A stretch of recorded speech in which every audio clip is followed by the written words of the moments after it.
Hoje nós vamos abordar um tema de mais que vencedores. Amém? Eu vou ler um texto para vocês, um texto bastante longo, mas é uma história. E baseado nesse texto, que alguns de vocês já devem conhecer, se não todos, nós vamos refletir sobre os aprendizados que nós temos na palavra de Deus a partir daí. Amém? Nós queremos entender então por que nós somos mais do que vencedores. Como que isso acontece? Qual é o processo que nós passamos por ele de maneira tal que nós conseguimos esse título que foi pronunciado pelo próprio Deus, através dos seus servos. Essa palavra está no capítulo 20 de 2 Crônicas, do versículo 1 ao 26, e diz assim: Depois disso, os filhos de Moabe, os filhos de Amon e alguns dos meunitas vieram à peleja contra Josafá. Então vieram alguns que avisaram a Josafá, dizendo: Grande multidão vem contra ti, da além do mar e da Síria. Eis que já estão a Hazazon Tamar, que é em Gede. Então Josafá teve medo e se pôs a buscar ao Senhor. E apregoou jejum em todo Judá. Judá se congregou para pedir socorro ao Senhor. Também de todas as cidades de Judá veio gente para buscar o Senhor. Pôs-se Josafá em pé na congregação de Judá e de Jerusalém, na casa do Senhor, diante do pátio novo, e disse: Ah, Senhor, Deus de nossos pais, porventura não és tu Deus nos céus? Não és tu que dominas sobre todos os reinos dos povos? Na tua mão está a força e o poder, e não há quem te possa resistir. Porventura, ó nosso Deus, não lançaste fora os moradores desta terra, de diante do teu povo Israel, e não a deste para sempre a posteridade de Abraão, teu amigo? Habitaram nela e nela edificaram um santuário ao teu nome, dizendo: Se algum mal nos sobrevier, espada por castigo, peste ou fome, nós nos apresentaremos diante desta casa e diante de ti, pois o teu nome está nesta casa. E clamaremos a ti na nossa angústia, e tu nos ouvirás e livrarás. Agora, pois, eis que os filhos de Amon e de Moabe, e os do monte de Seir, cuja terra não permitiste a Israel invadir, quando vinham da terra do Egito, mas deles se desviaram e não os destruíram, eis que nos dão o pago, vindo para lançar-nos fora da tua possessão, que nos deste por herança. Ah, nosso Deus, acaso não executarás tu o teu julgamento contra eles?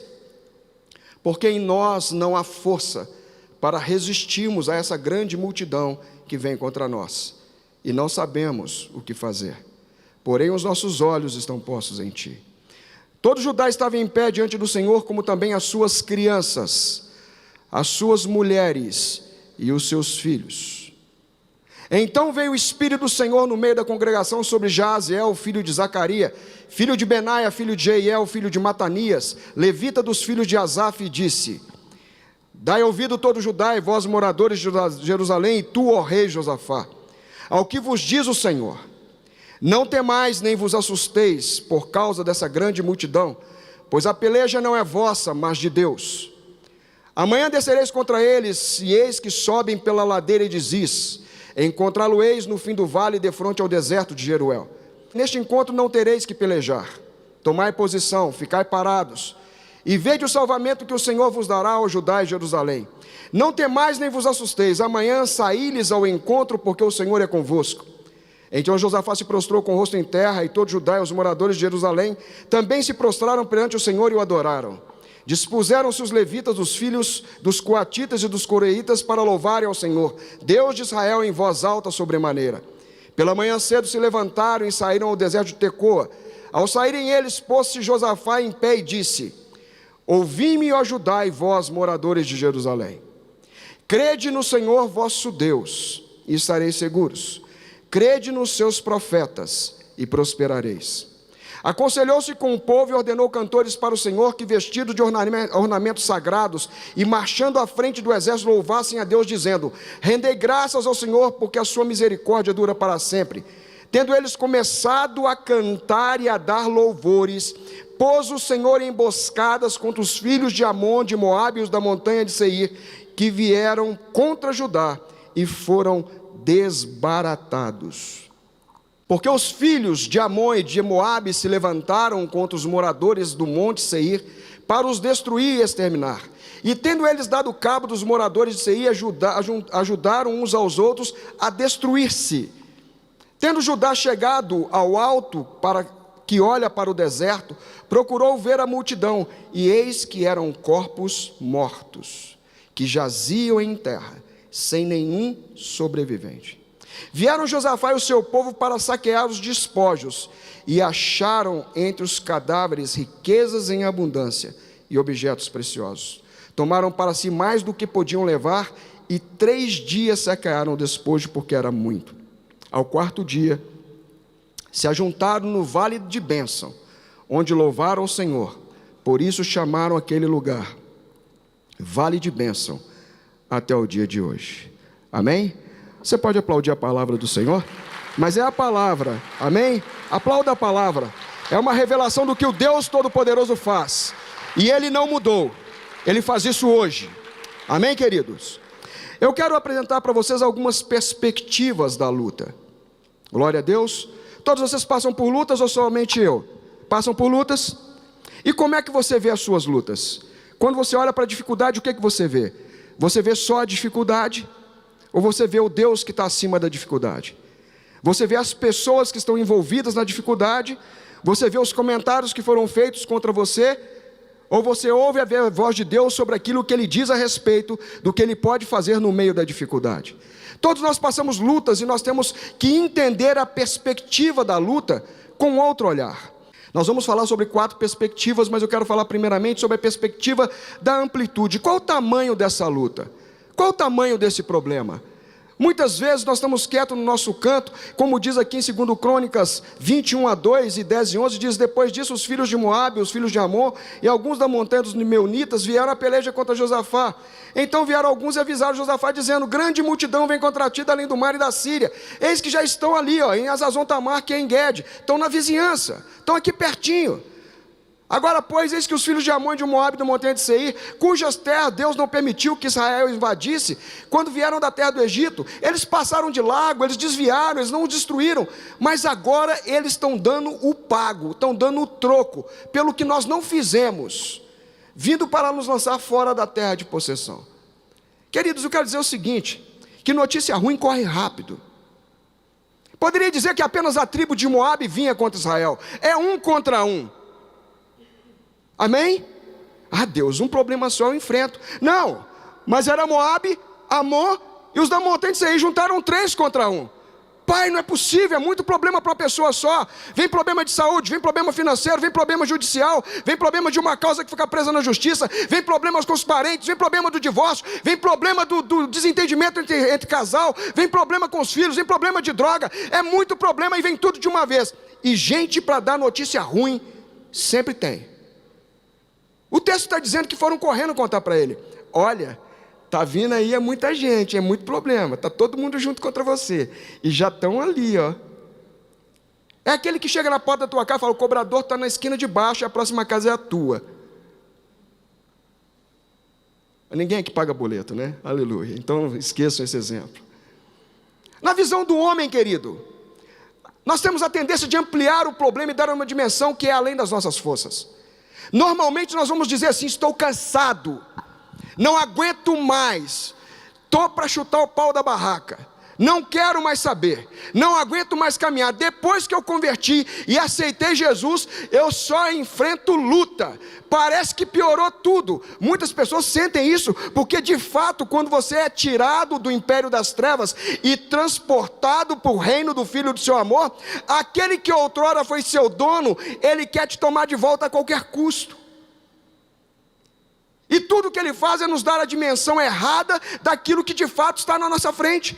Não há mentira em dizer que há o problema. Não temos que entrar num processo de negação e dizer que aquilo não existe. Temos que encarar de fato que aquilo existe. Mas não podemos dar uma dimensão maior do que aquilo, porque existe alguém que é grande e poderoso do nosso lado e que é maior do que os problemas. Na visão do homem, eu vou dar um exemplo de Paulo em 2 Coríntios capítulo 1, verso 8. Vejam só o que Paulo está falando.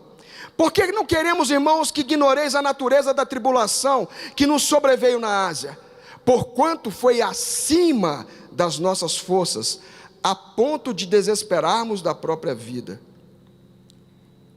Quem está falando? Paulo. Acima das nossas forças.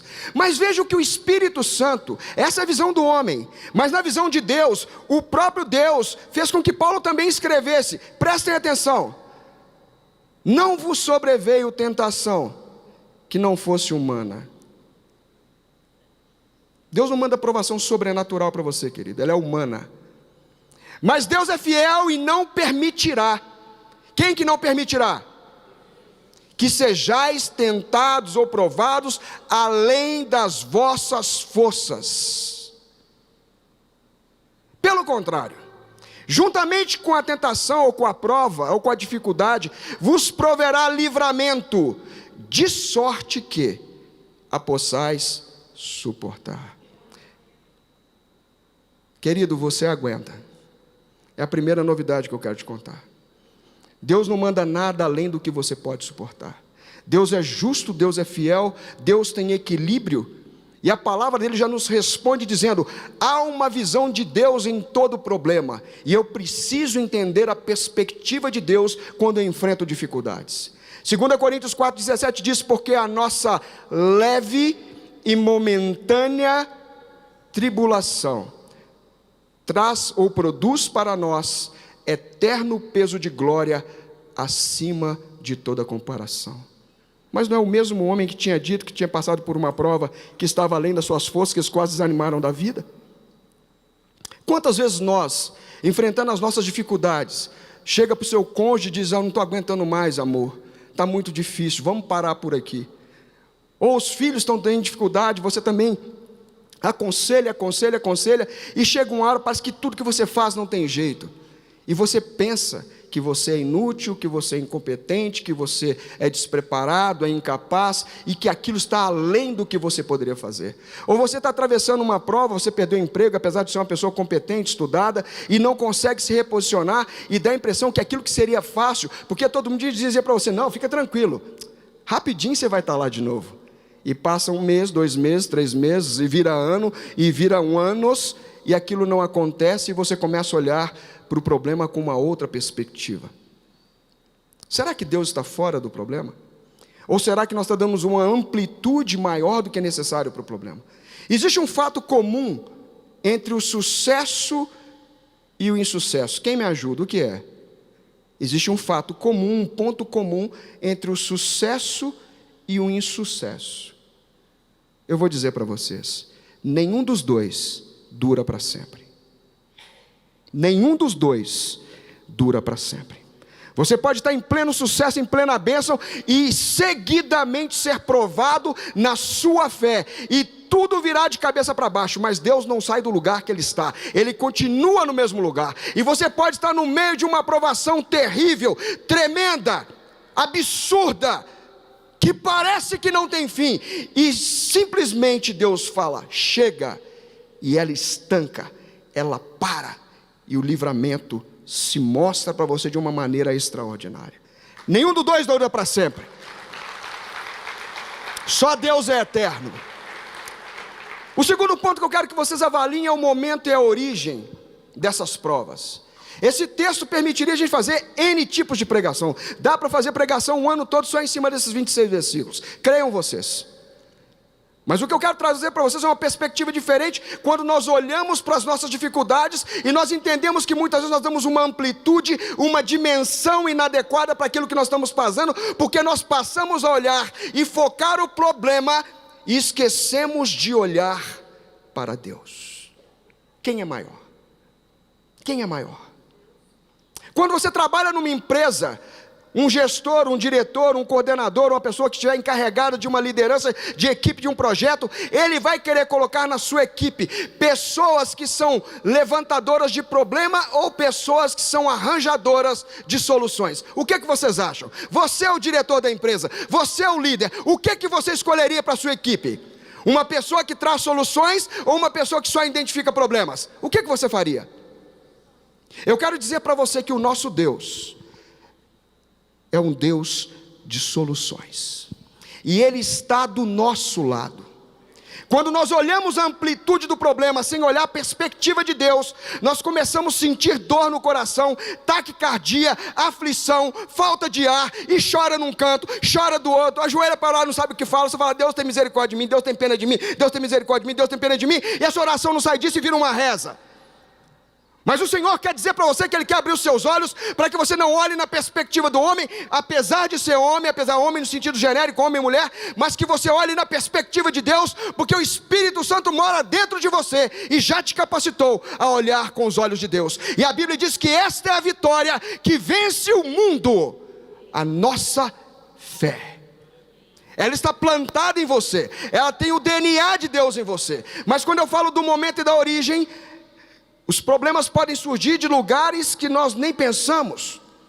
Quando nós lemos Salmo 55, verso 12 a 14, diz assim a palavra de Deus: com efeito, prestem bem atenção nisso, não é o inimigo, não é inimigo que me afronta. Se o fosse, eu o teria suportado. É fácil entender quando o inimigo te ataca. Nem é o que me odeia quem se exalta contra mim, pois dele eu me esconderia. Eu já sei quem é, o mudo de rua. Mas és tu, homem meu igual, meu companheiro, meu íntimo amigo. Junto andávamos, junto nos entretínhamos, e íamos com a multidão à casa de Deus. Aqui ele está falando que o problema pode surgir de onde você menos espera. Pode ser uma traição de uma pessoa que você mais ama, de uma pessoa que comia no teu prato. Aquele que bota a mão no prato comigo e pega o bocado, é esse que vai me trair. Às vezes o problema surge de situações inesperadas, impensadas, imprevistas, inimaginadas. E aquilo já nos quebra por dentro, porque você poderia esperar tudo, menos aquela origem. E vou dizer mais. A minha irmã passou uma luta muito grande no passado. Se você estiver vendo pela internet, eu quero lembrar você o que você já passou. Ela foi desenganada pelos médicos desde a infância, e o médico dizia que não passaria dos 9 anos de idade. Ela operou doença cardíaca rara, uma deformidade numa das válvulas, recursos difíceis no passado, e ela operou e Deus a manteve viva. Não passa da adolescência.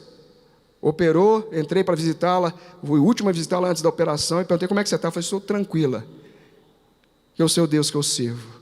E ela está viva. Operou a terceira vez, está viva. Pôs válvula, está viva. E passando de tudo, minha mãe sofreu um acidente, ficou na casa dela, em coma vigil durante 3 anos, ela cuidando da minha mãe com uma UTI montada. E nesse meio tempo, essa mesma irmã teve um câncer do intestino. Ela foi para o médico, a minha médica falou: não, parece que é uma coisa no útero, deixa eu dar uma olhada. Aí ela examinou e falou: não, nós vamos ter que abrir. E não dá para você sair daqui, eu tenho que olhar. E fez uma pequena exame para olhar e viu que era grave, fechou e mandou ela para um oncologista às pressas. Minha irmã tirou pelo menos 5 litros de sujeira de dentro do organismo, teve septicemia, perdeu boa parte do intestino, fez quimioterapia. Diziam que não tinha jeito porque era um dos cânceres mais agressivos que existem. E ela está viva. Aleluia! Glória a Deus! Isso merece aplauso, glória a Deus, aleluia. Depois de fazer a quimioterapia, porque a válvula dela é biológica, a quimioterapia afetou a válvula do coração. E ela teve que voltar para o médico para fazer a operação do coração para trocar a válvula. Por causa que ela fez o tratamento do câncer. E ela voltou lá, trocou a válvula e permanece viva. Quando ela chega em casa, ela descobre que o marido dela a abandonou. Levou tudo embora, junto com uma amante. E a deixou sozinha, com a filha, numa cidade pequena, tomando conta da minha mãe. Logicamente que nós estamos lá dando todo o apoio. Uma mulher em coma vigil, que só mexia a cabeça para um lado e para o outro, por causa de um atropelamento em cima de uma faixa de pedestre com sinal fechado, por uma ambulância que transportava um homem com o pé quebrado. Eu poderia esperar tudo, porque eu trouxe um exemplo da minha família, porque eu posso esperar tudo o que aconteça comigo, mas eu não posso esperar que aquela pessoa que come junto comigo no mesmo prato me deixe na hora mais difícil da minha vida. Eu não posso esperar que aquele amigo meu faça isso, que aquele chefe que só me elogiava e agora ele virou as costas, foi ele que assinou a minha demissão. Eu posso esperar que o problema venha de qualquer lugar, mas eu não posso imaginar que uma origem muito próxima possa me trazer dor e mágoa, sofrimento além do que eu posso administrar. E o momento também é muito difícil. Logo agora, quando eu estou passando por tantas situações difíceis, acontece isso. Nós nos surpreendemos com os ataques que recebemos e de quem os recebemos. Na visão do homem, segundo Lucas 12:19, então direi à minha alma: tem tens depósito para muitos bens, para muitos anos, descansa, come, bebe, regala-te. Há pessoas que estão num momento de grande evolução na vida, de conquistas, falam, não, deixa para lá, Deus a gente cuida depois, a gente vê isso depois, não, vai na igreja, que é isso? Vamos só no culto de domingo. Então eu direi à minha alma, descansa, regala-te. Mas em Jeremias capítulo 17, versos 5 e 9 diz assim: assim diz o Senhor, maldito o homem que confia no homem, faz da carne mortal o seu braço, e aparta o seu coração do Senhor. Enganoso é o coração mais do que todas as coisas, desesperadamente corrupto, quem o conhecerá? Muitas vezes nós andamos só sobre seus sentimentos, pensando naquilo que nós sentimos, naquilo que nós enxergamos, e esquecemos ou deixamos de consultar ao Senhor, de viver perto do Senhor, de nos dobrarmos diante dEle, e perguntar se nós podemos fazer isso ou aquilo. E quando as coisas vêm sobre nós, nós falamos assim, estou perplexo. Aquela boca do emoji, né? Todo mundo coloca aquilo, aterrorizado, perplexo. Mas na visão de Deus, momento e origem, como é que Deus vê?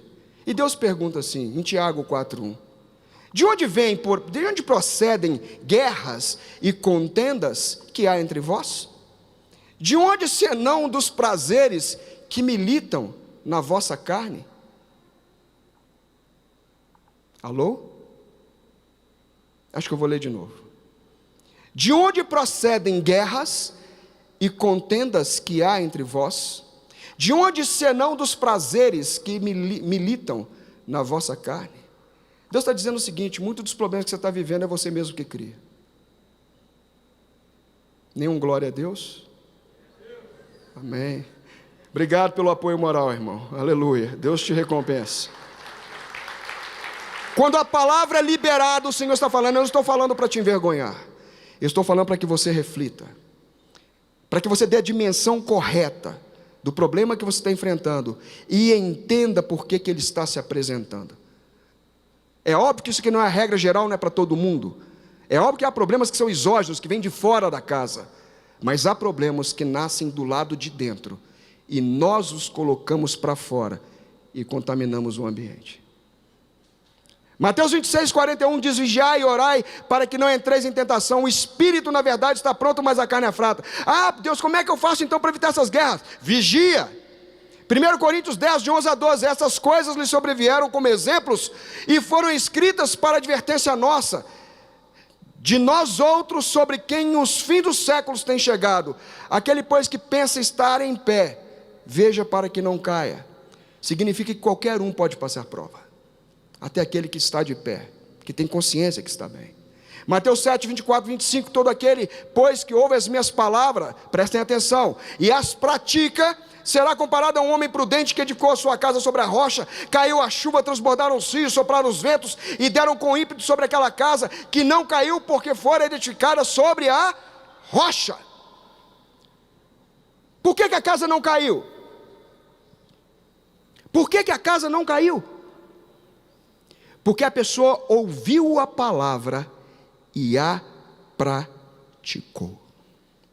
Querido, não entre num culto e saia do culto achando que você veio ouvir uma palestra. Eu não sou palestrante, eu sou um pregador da palavra de Deus. Eu sou o carteiro que Deus está usando para te mandar um recado, como Ele mandou para mim quando eu estava preparando essa mensagem. Não ouça a minha palavra e saia daqui como se você tivesse ouvido um romance de Agatha Christie. É a palavra de Deus que está te dando a instrução de como você pode se proteger do dia mau. Para que você não se surpreenda quando o mal bater a sua porta. A origem foi estranha, o momento foi inoportuno, mas se você tiver ouvido a palavra de Deus e estiver praticando, você terá a sua casa edificada sobre a rocha. E a Bíblia diz que vai soprar os ventos, vai bater com força a água, mas a casa não vai cair. 2 Timóteo capítulo 3, verso 12 diz, ora, todos quanto querem viver piedosamente em Cristo Jesus serão perseguidos. Nenhuma novidade. Já sei que você é perseguido, ou na família, ou na escola, ou na rua, ou pelos grupos sociais minoritários que se acham martirizados pela sociedade, ou no trabalho, ou enfim, em qualquer lugar. Você vai ser perseguido se você professar a Jesus e tiver uma vida piamente devotada a ela. Faça isso no meio de uma universidade como a USP. Declare a sua fé. Declare a sua fé no meio do DCE, do diretório acadêmico, dos estudantes que são liberais. Diga que você professa a fé em Jesus Cristo e você vai ver o que acontece com você.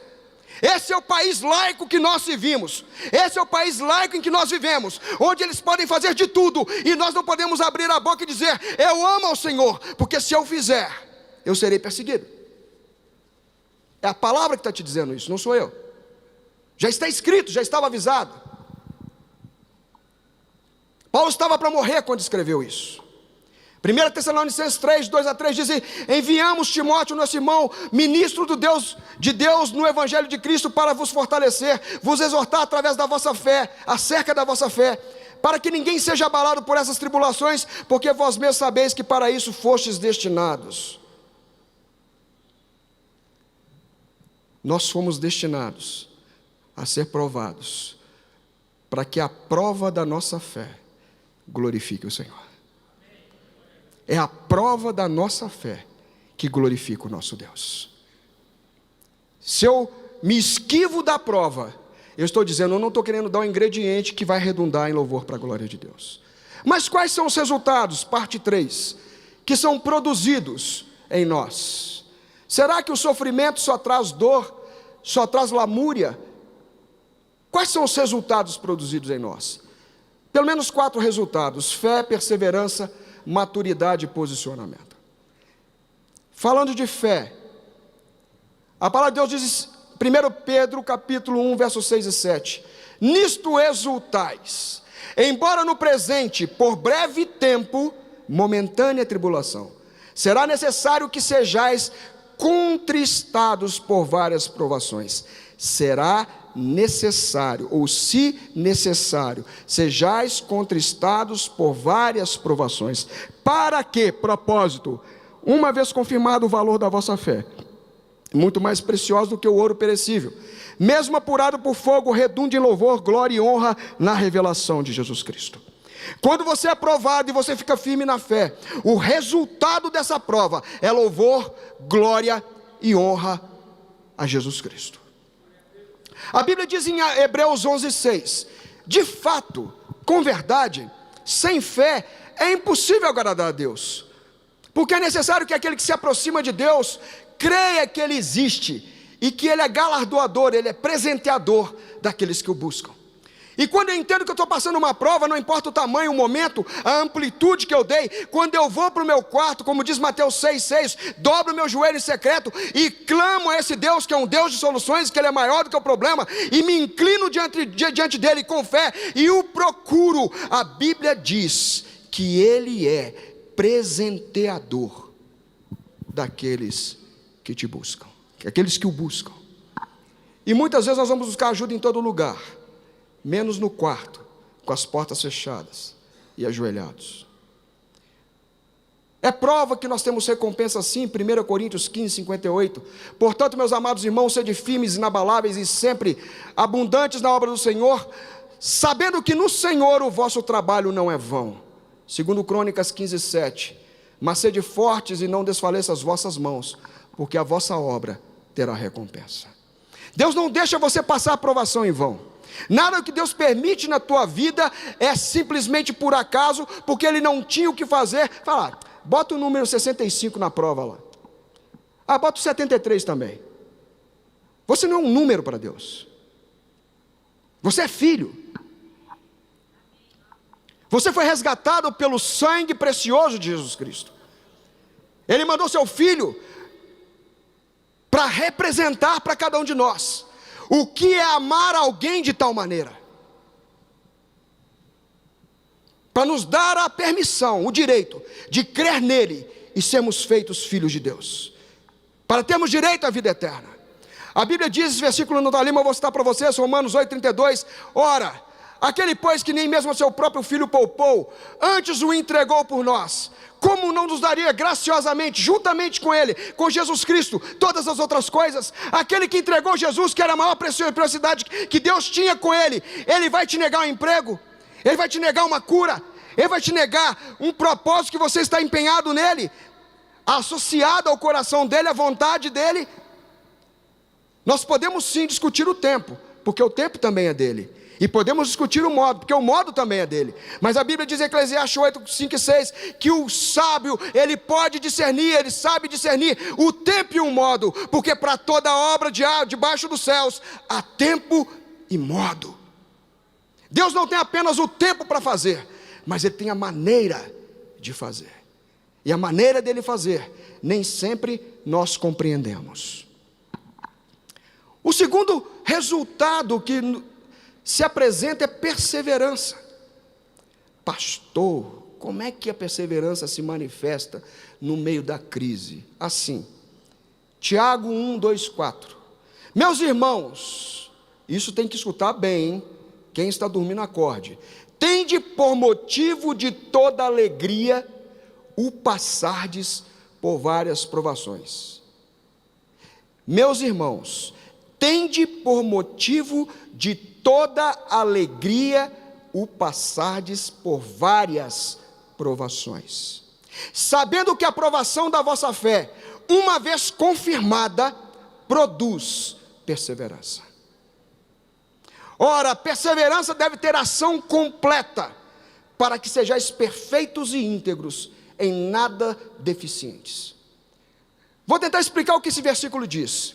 Estou passando prova, sai cantando, bota louvor. Você vai resmungar, bota lá no YouTube, né, aquelas músicas, bota lá 50 mais cantadas, principalmente aquelas pentecostais que você tem que gritar. E começa a cantar, lavando vasilha, passando pano, começa a cantar, querido. Fique alegre diante de Deus, Ele é o motivo da sua alegria. Se alegre no Senhor. Outra vez vos digo, alegrai-vos no Senhor. E quando você faz isso, a sua fé vai ser exercitada, porque cantando a palavra, profetizando a palavra, você vai se inspirando em coisas que o Senhor já fez. E eu costumo dizer, aquele que fez uma vez, Ele faz outra vez. Tem um corinho que eu não lembro como é que é a letra dele, não dá nem para ensaiar aqui, mas eu estava numa situação na minha casa, sentado no sofá, eu tinha acabado de ler a Bíblia, num lugar que eu normalmente sento, eu fico por horas sentado ali, lendo, fazendo as minhas leituras, e eu estava naquele dia muito mal, à tarde, e o Gabrielzinho, meu pequenininho, aquele cabelinho cachadinho, que apronta, que é uma benção, ele é muito disciplinado, mas ele é agitado, entendeu? O negócio dele é para chegar arrasando. E o Gabrielzinho estava lá no quarto dele com o irmão, e o irmão quieto, mexendo em alguma coisa, e o Gabrielzinho correndo, e eu sentado na sala, e de repente sai o Gabriel lá do quarto, faz aquela curva fechada, saindo do hall, entrando na sala, passando perto do vidro da mesa, como sempre ele faz, voando, né? E balançando a cabeça. E ele chegou perto de mim do nada, eu sentado, cabeça um pouco baixa, e ele começou a cantar para mim uma música. E essa música dizia que Deus fez uma vez e que Ele fará outra vez.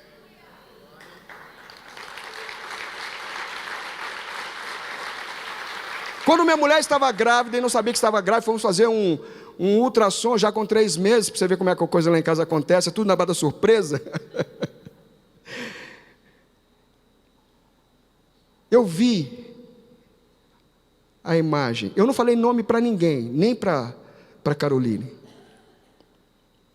E quando eu falei assim, o nome dele vai ser, ela disse, Gabriel, mensageiro de Deus. Deus fala, Deus fala, eu fiz uma vez, eu faço outra. Eu quero que você entenda que quando esse versículo fala que você tem que ficar alegre, é que quando você lembra da sua provação, você olha, Deus me colocou numa prova grande para eu servir de testemunho para a vida de alguém. Então você é perseverante. Perseverante é aquele que vai até o fim. Aquele que perseverar até o fim será salvo. Ele vai receber a coroa da justiça. Vá até o fim, não pare no meio. A perseverança tem que ser completa, não pode parar no meio, tem que ir até o fim. E quando você vai até o fim, você não fica aleijado. A Bíblia diz que quando você persevera até o fim, você é fortalecido, você fica perfeito e não fica deficiente na fé. E quando eu tomo essa decisão, eu começo a perceber que toda prova que vem é para produzir na minha vida algo melhor. Deus é bom, querido. Salmo 34:8 diz: provai e vede que o Senhor é bom.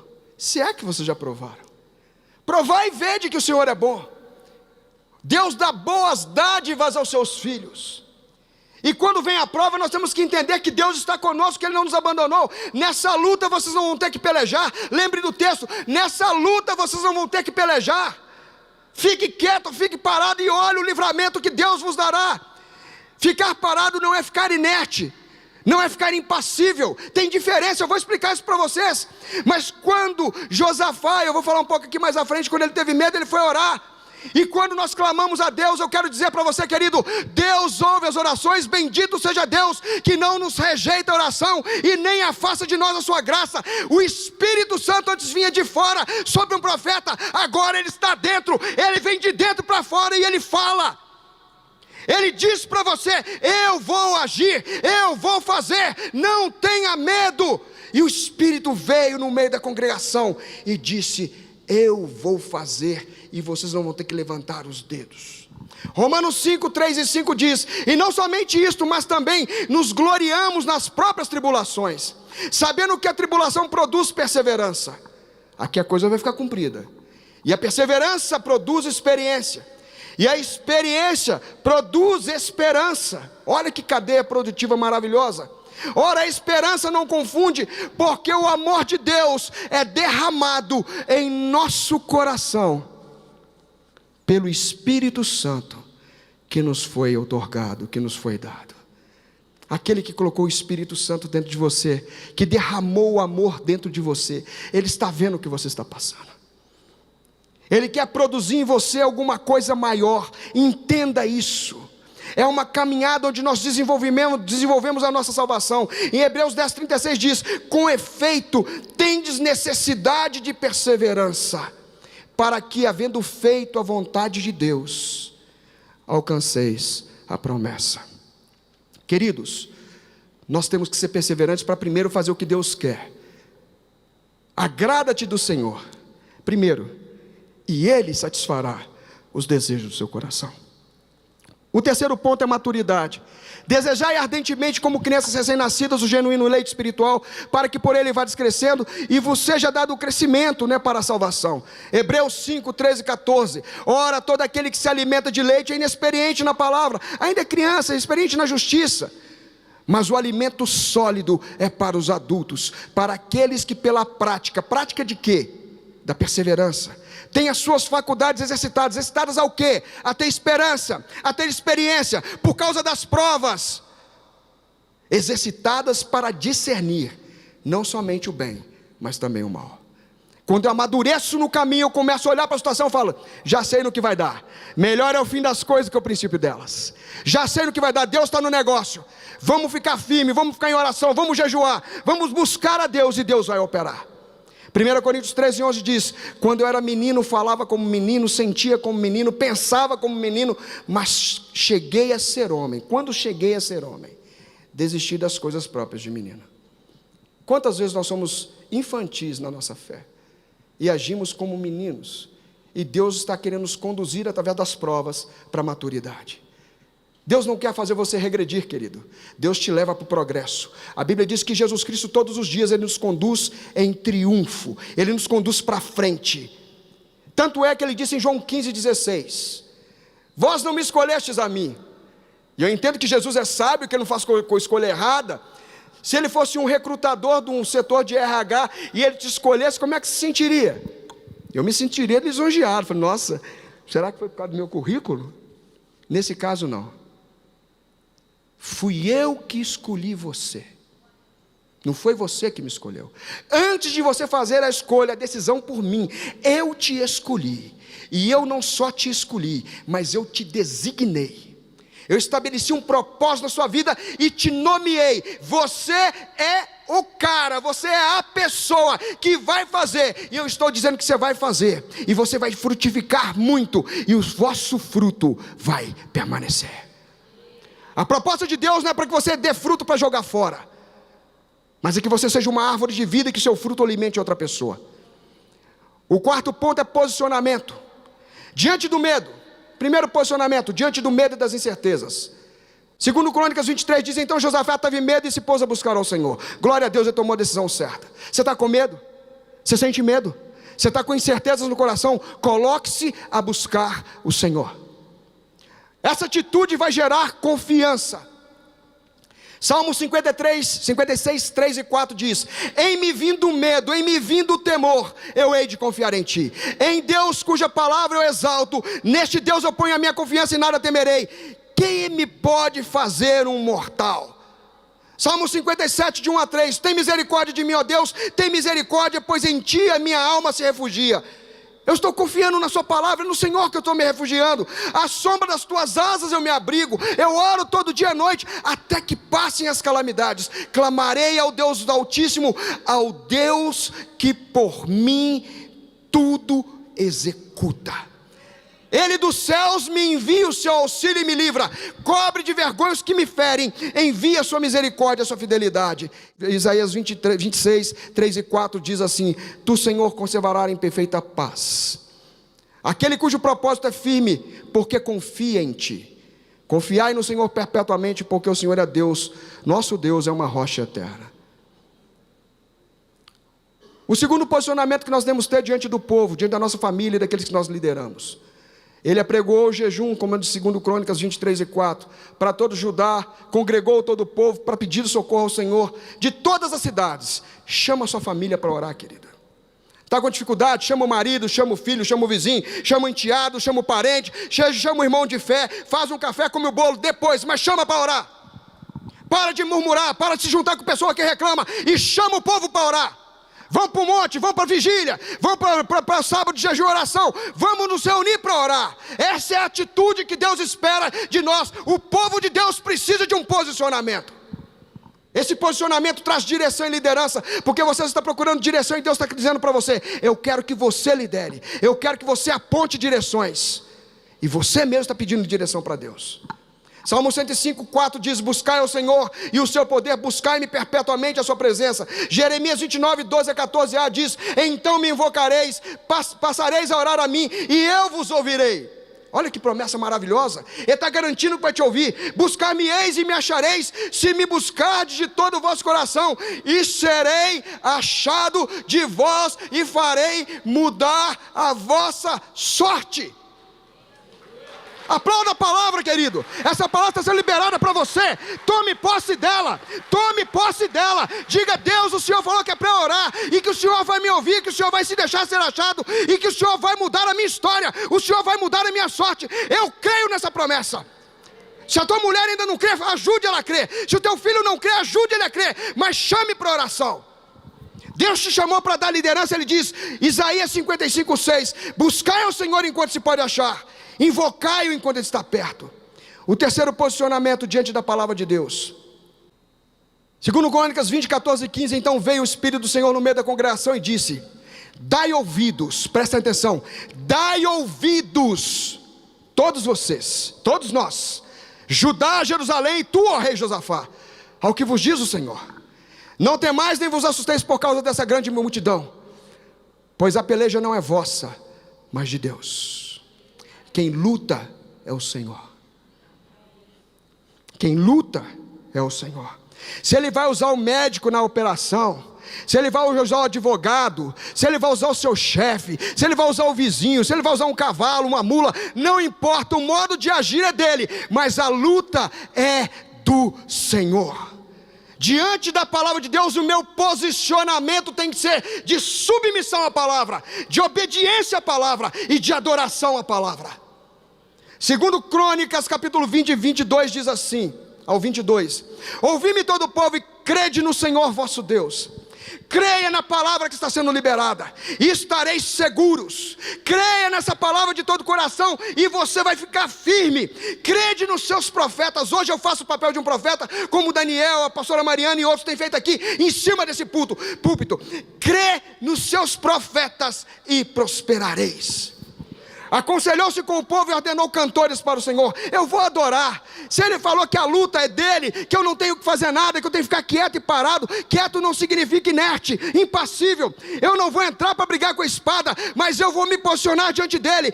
Enquanto ele está lutando por mim, eu vou adorá-lo. Bota os cantores aí, liga o YouTube. Eu vou adorar ao Senhor. E ele colocou pessoas de qualquer jeito? Não, vestidos, ornamentados, com os ornamentos sagrados, marchando à frente do exército. A infantaria aqui que vai primeiro? Não, o louvor na frente, infantaria atrás. que louvassem a Deus, dizendo: rendei graças ao Senhor, porque a sua misericórdia dura para sempre. Tendo eles começado a cantar e dar louvores, pôs o Senhor emboscadas contra todos os problemas, filho de Amon, filho de Moabe, montante de Senhor. Dê nome para os seus problemas. O Senhor vai colocar emboscada para cada um deles, que vieram contra Judá. E a Bíblia está dizendo aqui, você pode ler: e foram desbaratados, foram riscados do mapa. O último ponto, que eu não posso deixar de falar, e é o quarto ponto, é a vitória. Aleluia, aleluia, posso dar um glória a Deus? Aleluia, está mais animado, tem a vitória, né? Falamos só de luta, de posicionamento, agora tem a vitória. 2 Timóteo 3,11: as minhas perseguições e aflições, quais as que sofri em Antioquia, em Icônio e em Listra, foram sofrimentos massacrantes que Paulo passou, apedrejamento, foi um negócio louco. Quantas perseguições eu suportei, mas ele perseverou até o fim, e de todas o Senhor me livrou. Eu vou ler para você o mesmo versículo que eu li no início, na visão do homem que Paulo falou que tinha sido provado acima das suas forças. Observe o que ele fala no versículo 9 e 10, 8, 9 e 10. Porque não queremos, irmãos, que ignoreis a natureza da tribulação que nos sobreveio na Ásia, porque foi acima das nossas forças, a ponto de desesperarmos da própria vida. Versículo 8, versículo 9. Contudo, já em nós mesmos tivemos a sentença de morte, para que não confiemos em nós. Deus quer eliminar a sua autossuficiência, e sim em Deus, que ressuscita os mortos. Eu sou a ressurreição e a vida. Eu posso ressuscitar, o qual nos livrou e nos livrará de tão grande morte, em quem temos esperado, que ainda continuará a livrar-nos. Salmo 37, 17 e 19, 34, 17 a 19. Clamam os justos e o Senhor os escuta, e os livra de todas as suas tribulações. Perto está o Senhor dos que têm coração quebrantado, e os salva, e salva-os de espírito oprimido. Muitas são as aflições do justo, mas o Senhor de todas o livra. Êxodo 14, 14, só 2 versículos para a gente terminar e orarmos. Eu preciso liberar a palavra para vocês. O povo de Israel estava batendo cabeça na frente do mar. E aí, vamos voltar para comer cebola no Egito, vamos morrer lá, não faltava cemitério lá, estamos aqui, o que a gente faz agora? Os faraó vindo, o mar na frente. Quando Moisés foi orar a Deus, Deus falou para Moisés: por que você está orando a mim? Por que você está clamando? Eu já te falei que nós vamos passar com o braço forte aqui. Diga ao povo que marche. Olha para o problema e passa pelo meio dele. Levanta a tua vara. Levanta a tua vara, que quem abre o mar sou eu. Você só levanta a vara e manda o povo passar, vai passar com o pé enxuto. Versículo 14. Êxodo 14, 14. O Senhor pelejará por você. Se você tem fé, receba. O Senhor pelejará por você, e você vai se calar. Toda murmuração vai se calar, porque Ele é fiel para cumprir o que a sua palavra, para aquilo que ela foi liberada. Ela produz o fruto que lhe apraz. E é por isso, querido, que o título dessa mensagem é mais do que vencedores. Romanos 8,37 diz que em todas as coisas, em todas essas coisas, nomeie. É problema no emprego? É problema em casa? É doença? É alguém que te insultou? É uma causa na justiça que foi injusta? Qual que é o problema? Nomeie. Em todas estas coisas, porém, somos mais que vencedores, por meio daquele que nos amou. Se você crê, fica de pé, querido. Se é para aplaudir, aplauda direito e aplauda a palavra, o Senhor. Glorifique o Senhor.